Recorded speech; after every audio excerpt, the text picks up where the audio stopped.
Hello, hello, welcome back to another video from Growing Together with Shirish। और आज के हम इस वीडियो में मॉलिक्यूलर बायोलॉजी स्टार्ट करने वाले हैं। मॉलिक्यूलर बायोलॉजी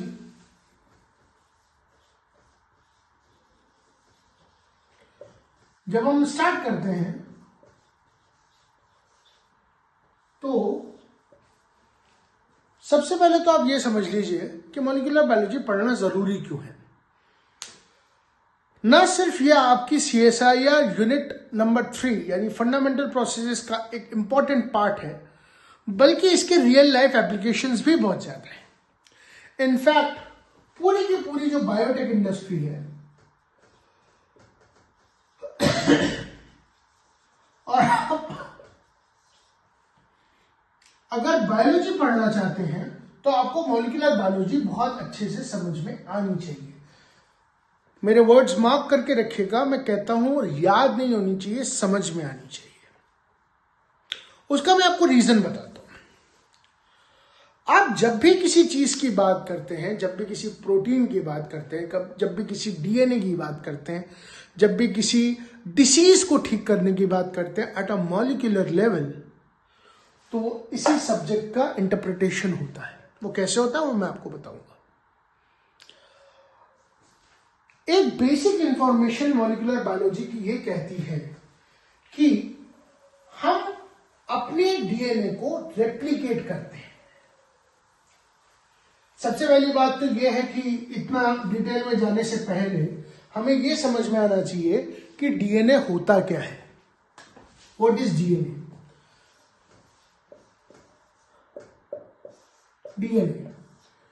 DNA का जो फुल फॉर्म है, रिमेंबर इसका फुल फॉर्म है डीऑक्सीराइबो न्यूक्लिक एसिड। चलिए, इसका फुल फॉर्म तो हमें पता चल गया। अब इसमें दो बातें गौर करने वाली है, राजा तीन बातें गौर करने वाली है। सबसे पहली बात तो यही टर्म है डीऑक्सी, उसके बाद है ये राइबो और उसके बाद है एसिड। ठीक है, अगर ये एसिडिक इन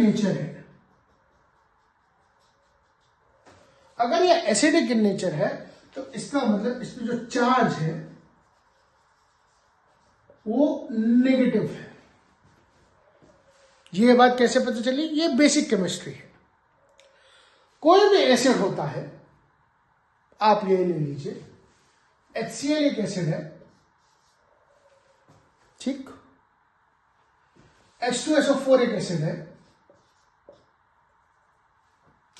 HNO3 एक एसिड है,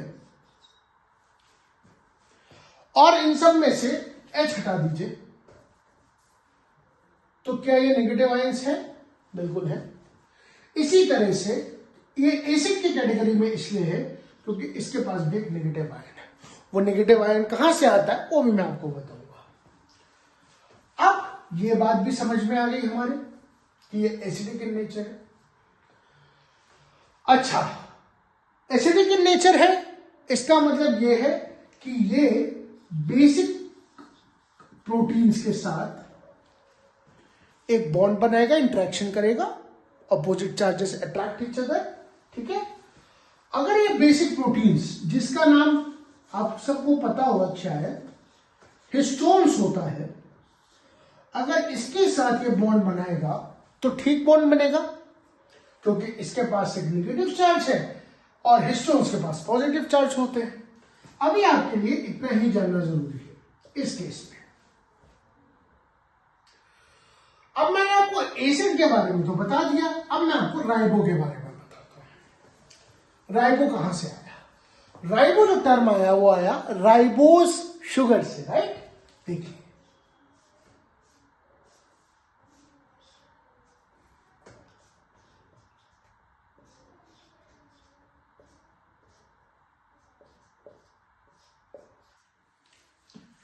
ये एक राइबोस शुगर है। हालांकि इसमें सारे हाइड्रोजन और सारे ठीक से लिखे नहीं हुए हैं, बट ये एक बेसिक स्ट्रक्चर होता है राइबोस शुगर का। आपके लिए ये जानना बहुत ज्यादा जरूरी है कि ये जो स्ट्रक्चर है राइबोज शुगर का, ये एक बहुत ही फंडामेंटली इंपॉर्टेंट पार्ट है आपके डीएनए यानी डीऑक्सीराइबोन्यूक्लिक एसिड और राइबोन्यूक्लिक एसिड यानी कि आरएनए का भी। ठीक, अब आते हैं हम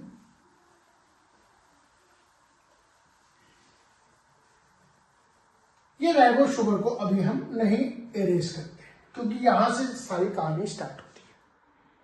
देखिए, अगर मैं राइबोज शुगर की नंबरिंग की बात करूं तो वो है यहां से 1 2 3 4 और 5।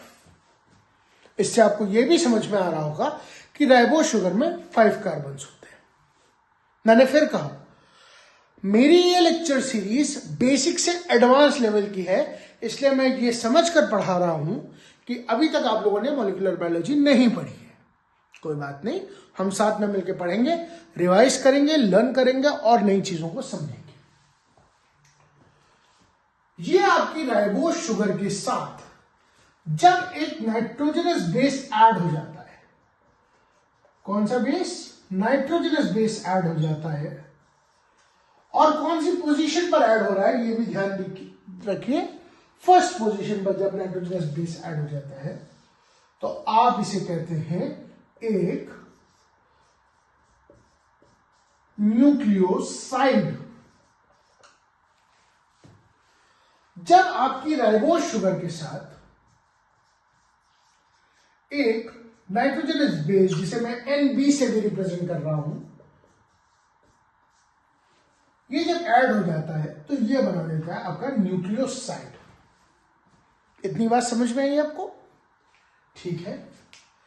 अब जब इसके साथ एक या फिर एक से ज्यादा,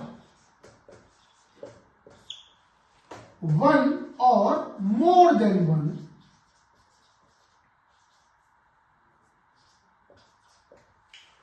फॉस्फेट ग्रुप, फॉस्फेट में 3- चार्ज का होता है, जब ये अटैच हो जाते हैं किससे? एक, 2, 3, या अभी के लिए एक ही रखिए आप, तो ये न्यूक्लियोसाइड बन जाता है न्यूक्लियोटाइड। ठीक है। तो हमने क्या समझा? अभी तक हमने 2 चीजें समझी, 2 इंपॉर्टेंट चीजें समझी। पहली बात तो हमने एसिड के बारे में समझा, डीऑक्सीराइबोन्यूक्लिक एसिड, राइट। तो हमने पहले एसिड का मतलब समझा कि एसिडिक का मतलब यह है कि उस पर नेगेटिव चार्ज कहीं ना कहीं होगा। ठीक है। उसके बाद हमारे राइबोस पर यानी शुगर कंपोनेंट पे है, तो ये तो आपकी हो गया राइबोस। ये जो आपको पेंटागन टाइप का एक हेट्रोसाइक्लिक स्ट्रक्चर दिख रहा है, ये कुछ नहीं है, कार्बन से है। C और AC, ये और ये 5 कार्बन स्ट्रक्चर्स हैं। ये जो आपको दिख रहा है, this is nothing but a heterocyclic structure, जहां पे आपकी राइबोज शुगर है। तो राइबोज शुगर और नाइट्रोजनस बेस मिलकर बनाते हैं न्यूक्लियोसाइड, और न्यूक्लियोसाइड के साथ जब एक या एक से ज्यादा यानी 1 और मोर देन 1 फॉस्फेट जुड़ जाते हैं तो न्यूक्लियोटाइड बनता है। ये हो गया।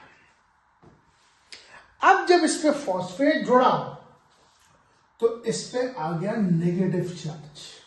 आपको याद होगा, मैंने अभी कुछ देर पहले आपको बताया कि डीएनए में नेगेटिव चार्ज प्रेजेंट होता है, राइट।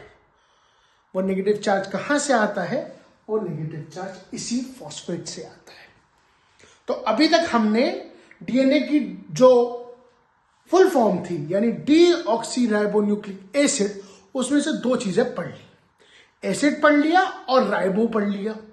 एसिड का मतलब नेगेटिव चार्ज, राइबो का मतलब राइबोज शुगर। अब हम पढ़ने जा रहे हैं डीऑक्सी।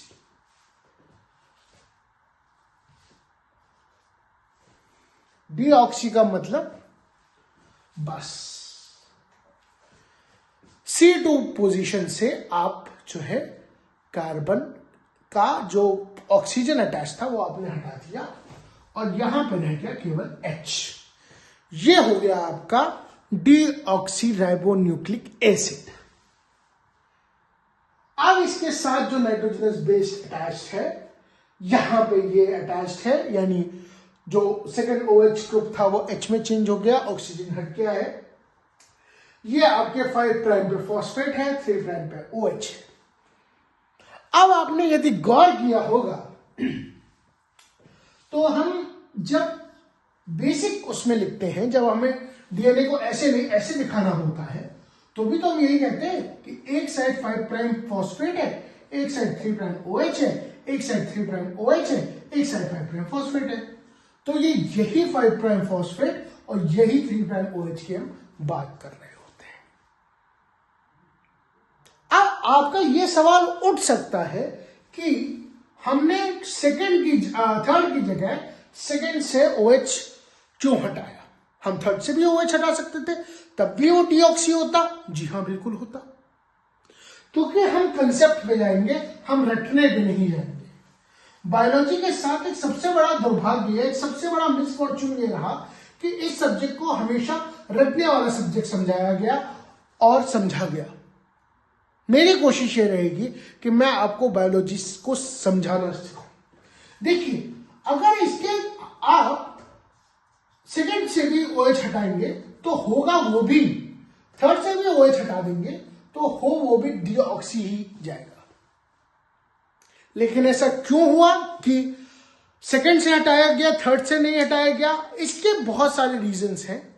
कुछ लोग ये मानते हैं कि एवोल्यूशनरी पर्सपेक्टिव से हुआ है, कि हो सकता है कुछ ऐसी सेल्स में सेकंड से OH हटाया गया हो, थर्ड से हटाया गया हो, और जो थर्ड वाले हैं वो ज्यादा सर्वाइव किए हों।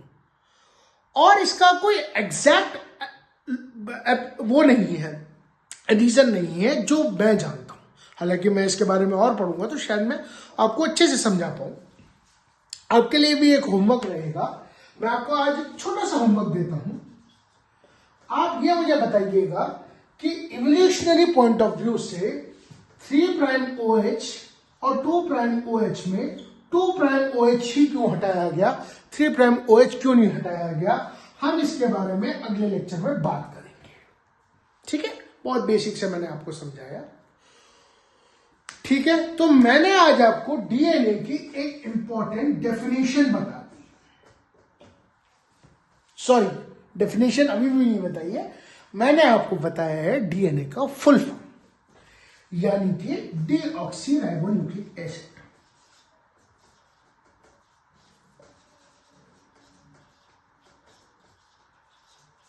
मेरे हिसाब से आपको अभी तक की थोड़ी थोड़ी बात समझ में आई होगी। ठीक है, मैंने आपको क्या बताया? मैंने आपको बताया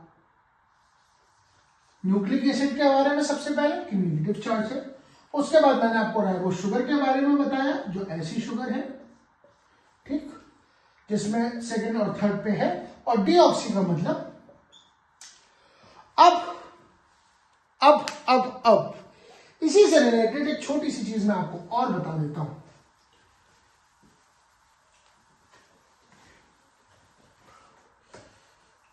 वो ये बता देता हूं जो आपके उससे भी बहुत रिलेट करती है।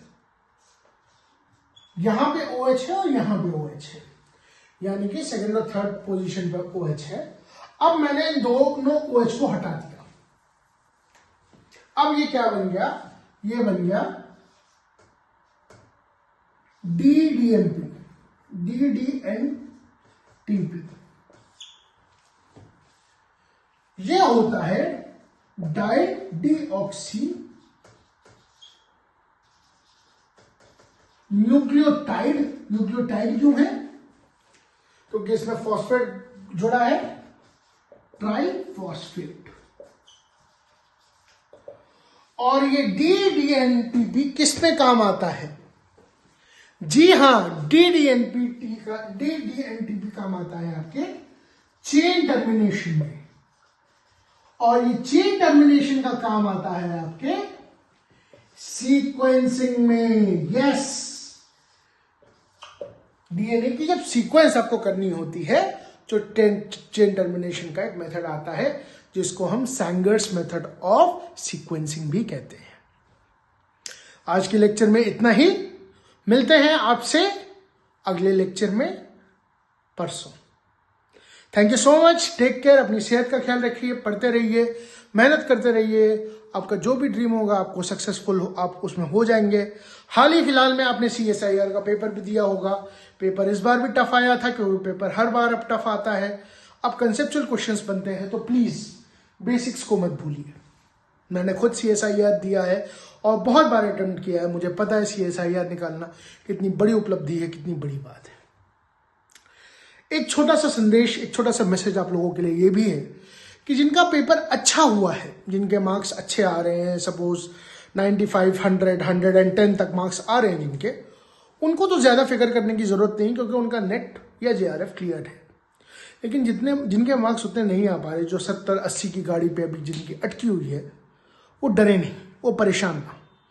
शायद उन्होंने बहुत मेहनत करी लेकिन उनका उस दिन शायद दिन नहीं था, शायद उस दिन की किस्मत ने साथ नहीं दिया। खैर जो भी है, हम दोबारा से शुरुआत करेंगे और जून 2026 में CSIR नेट JRF अचीव करके रहेंगे।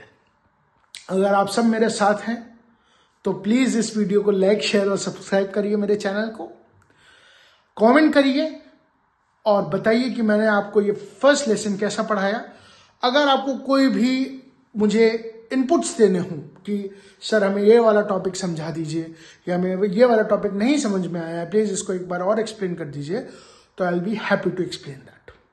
तो आज हमने क्या पढ़ा दोस्तों? आज हमने डीएनए की जो फुल फॉर्म थी उसको समझा।